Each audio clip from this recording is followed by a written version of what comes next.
حضرت معاویہ صحابی ہیں، کاتب وحی ہیں، حضور کے برادر نسبتی ہیں، صالح ہیں، ام حبیبہ بہن ہے ان کی جو حضور کی زوجہ محترمہ ہے، ان کا مقام بہت بلند ہے، لیکن ہم انہیں خلفائے راشدین میں شامل نہیں کرتے، اس لیے کہ ان کا جو خلافت کو اختیار کرنا یا حکومت اختیار کرنا یہ قبائلی عصبیت کی بنیاد پر تھا، باہمی مشورے کی بنیاد پر نہیں تھا۔ لیکن 20 سال تک ان کا دور حکومت ہے اور کوئی خونریزی نہیں، کوئی غارت گری نہیں، کوئی اختلاف نہیں، کوئی بغاوت نہیں، کوئی جھگڑا نہیں، مدبر اس درجے کے تھے۔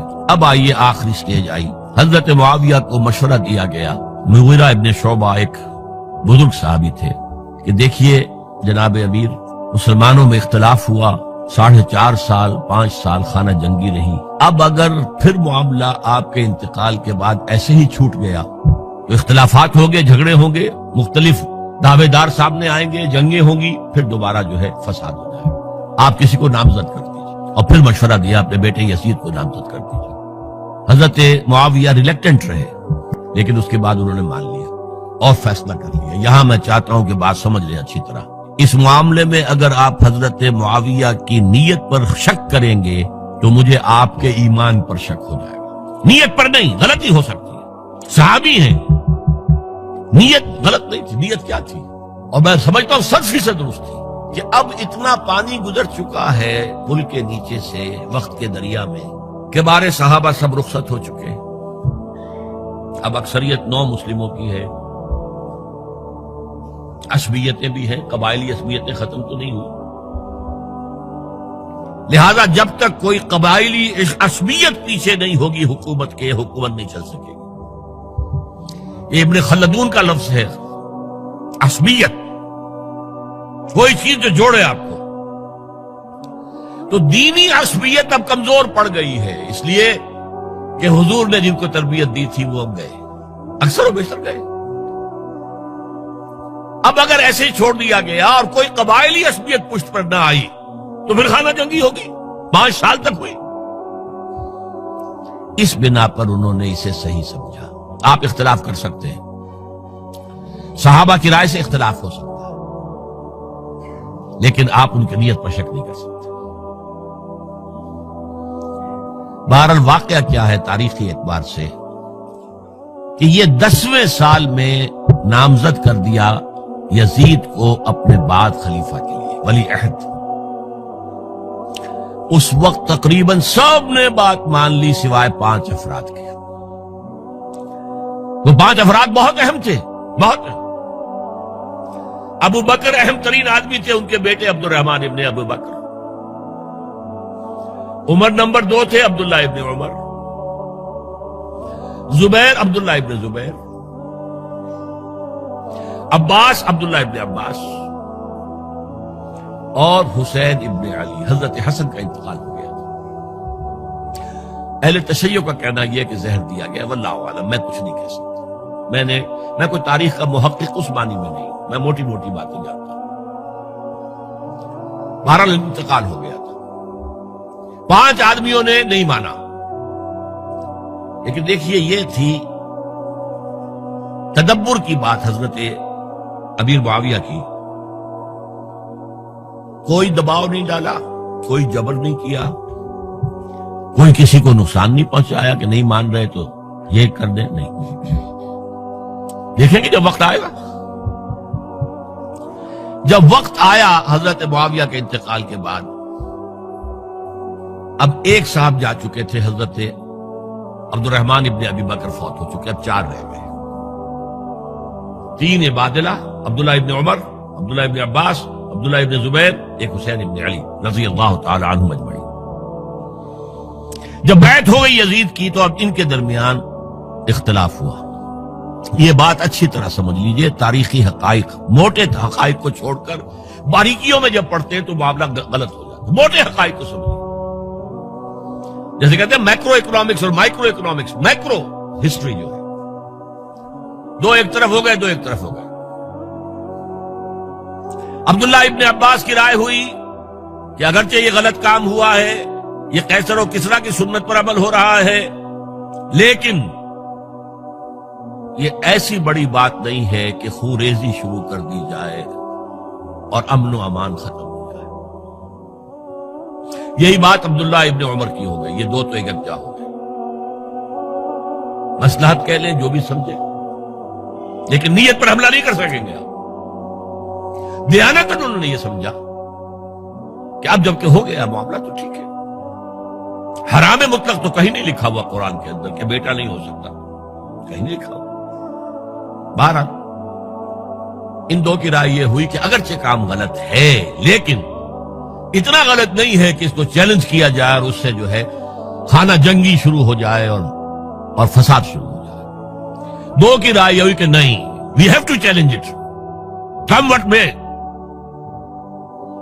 عبداللہ ابن زبیر، حسین ابن علی رضی اللہ تعالی عنہما یا عنہم، تو یہ دو علیحدہ، ان دو میں اب اختلاف ہوا۔ عبداللہ ابن زبیر کی رائے یہ تھی کہ یہی مقیم رہو مکے میں، حجاز میں، مکے اور مدینے میں، یہاں سے ریزسٹنس موومنٹ ہم شروع کریں گے، کیونکہ یزید کی خلافت تو دمشق میں تھی، بہت دور۔ حضرت حسین کو خطوط آ رہے تھے کوفے سے، کوفہ حضرت علی کا صدر مقام رہا تھا، اور جن سبائیوں نے فتنہ پیدا کیا تھا حضرت عثمان کے خلاف وہ بھی وہیں آباد تھے۔ انہوں نے خطوط کا تاکہ باندھ دیا، آپ آئیے ہم آپ سے بیعت کریں گے اور کھڑے ہوں گے اور مقابلہ کریں گے اور اس یزید کی حکومت ختم کریں گے۔ ڈاک کے تھیلے بھرے ہوئے حضرت حسین نے فیصلہ کیا کوفے جانے کا، بہت روکا۔ عبداللہ ابن عباس بہت ان سے بزرگ تھے عمر میں، اور ویسے بھی ایک اعتبار سے نانا تھے، ایک اعتبار سے پردادا تھے۔ حضرت عبداللہ ابن عباس حضور کے چچا زاد بھائی تھے، تو نانا ہو گئے کہ نہیں؟ حضور نانا تھے کہ نہیں؟ اور حضور کے چچا تھے حضرت عباس، ان کے بیٹے ہیں۔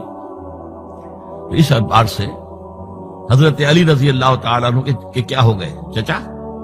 بہرحال میں کچھ گڑبڑ کر رہا ہوں اس وقت۔ وہ دوڑتے جا رہے تھے کہ حسین خدا کے لیے مت جاؤ، خدا کے لیے مت جاؤ، یہ کوفی تمہارا ساتھ نہیں دیں گے، الکوفی لا یوفی، کوفی وفا نہیں کرتا وعدہ، اور خدا کے لیے اگر جانا ہے اپنے گھر والوں کو یہاں چھوڑ دو۔ بس حضرت حسین پر رضی اللہ تعالی عنہ جو ایک کیفیت تھی، انہوں نے سب باتوں کو نظر انداز کیا۔ وہاں ہزاروں لوگوں نے مسلم بن عقیل جو حضرت حسین کے نمائندے کی حیثیت سے پہلے گئے تھے، ان کے ہاتھوں پر بیعت کیا، وہ خطوط آ رہے تو اور بھی بات پختہ ہو گئی۔ ابھی راستے ہی میں تھے کہ پتہ چلا کہ ابن زیاد گورنر بن کر آیا ہے، اور اس نے جو وہاں پر تشدد کیا ہے اور ڈنڈا برسایا ہے، سب بیعت توڑ کے گھروں میں چھپ گئے، اور مسلم بن عقیل جو ہیں وہ بے یار و مددگار شہید بھی کر دیے گئے۔ حضرت حسین نے ارادہ کیا کہ واپس ہو جائے مدینے کی طرف۔ اب مسلم بن عقیل کے بیٹے جو ہیں، وہ عرب کی ایک غیرت ہے، ایک آنر جسے آج کل کہتے ہیں، ہم اپنے باپ کا بدلہ لیے بغیر نہیں جائیں گے۔ اور حضرت حسین کی شرافت اور مروت، یہ لوگ میرے ساتھ آئے تھے نا، میرا ساتھ دے رہے تھے، اب میں ان کا ساتھ کیسے چھوڑوں؟ بہرحال وہ حادثہ فاجعہ ہو کر رہا، اور اس میں سب سے بڑا سبب جو بنا ہے وہ میں چاہتا ہوں جس کی طرف کسی کی نگاہ نہیں گئی۔ افسوس یہ ہے کہ میرا اس پر جو کتابچہ ہے سانحہ کربلا، وہ آؤٹ آف پرنٹ تھا۔ کوشش تھی کہ آج یہاں وہ پیش کیا جاتا، مختصر ترین، لیکن آپ دیکھیں گے کہ کلیئر ہو جاتی ہے ہسٹری۔ دو کتابچے ہیں، شہید مظلوم، میرے نزدیک مظلوم ترین شہید حضرت عثمان رضی اللہ تعالی، اور سانحہ کربلا، بہت بڑا سانحہ، اس میں کوئی شک نہیں۔ حضرت حسین کا صبر اور مثابرت اور استقلال اور شجاعت، یہ مثالی ہے تاریخ کے اندر۔ اپنے سامنے جو ہے اپنے ایک ایک کر کے چراغ گل ہو رہے ہیں، خاندان سارا ختم ہو رہا ہے، خیر خار بچے شہید ہو رہے ہیں۔ وہ تو ایک بچہ بیمار تھا، حضرت علی بن حسین زین العابدین رحمت اللہ علیہ، وہ بچا ہے۔ لیکن اصل میں شرافت اور مروت جو ہے وہ بسا اوقات اپنی شرافت کی وجہ سے مار کھا جاتی ہے. حضرت حسین سے میرے نزدیک یہ ایک اسٹریٹجک مسٹیک ہوئی کہ جب کوفیوں کا لشکر سامنے تھا تو وہاں کھڑے ہو کر ایک ایک کا نام لے گا، فلاں ابن فلاں کیا تم نے مجھے خط نہیں لکھا تھا؟ اے فلاں ابن فلاں کیا تم نے مجھے خط نہیں لکھا تھا؟ سب کے راز فاش کر رہے ہیں. اور دیکھو یہ میرے پاس یہ تھیلے بھرے ہوئے تمہارے خطوں کے موجود ہیں، تم نے مجھے بلایا اور میں آیا.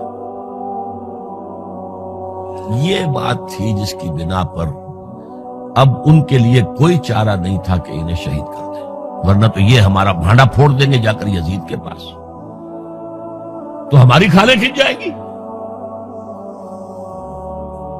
یہی وجہ ہے کہ حضرت حسین نے 3 آفرز کی.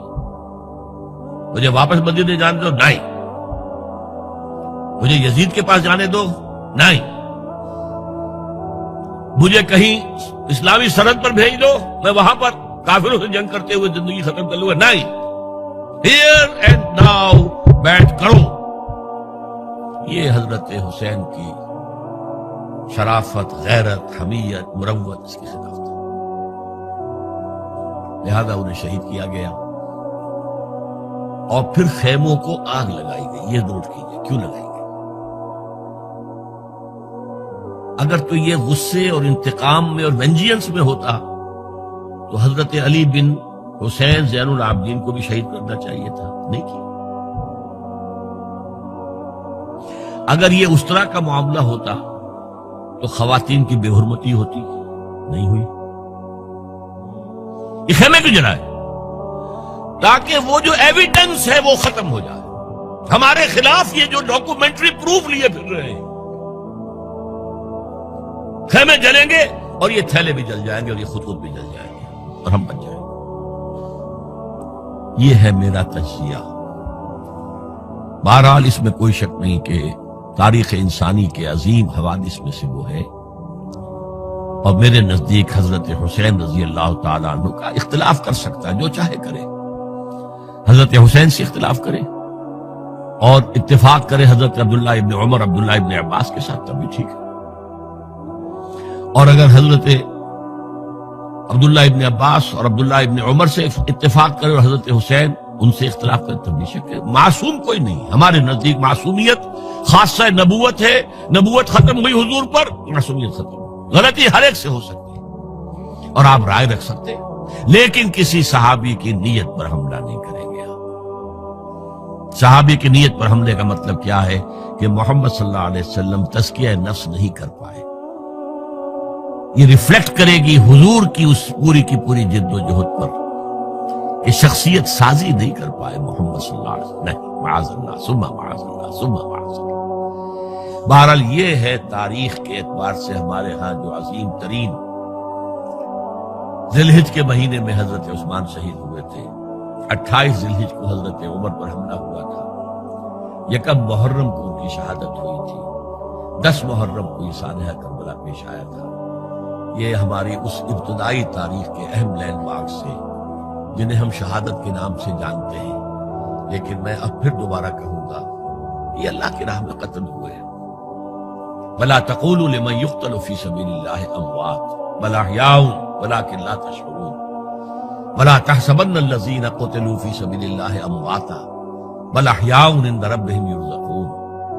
لیکن وہ شہادت علی الناس کی ذمہ داری جو مجھ پر اور آپ پر ہے، حضرت حسین کو یاد کر لیں، حضرت عثمان کو یاد کر لیں، ان کے لیے کوئی رنج اور غم کا اظہار کر لیں، اس سے کچھ حاصل نہیں ہے. حاصل تو یہ ہے کہ شہادت علی الناس کی تیاری کیجئے.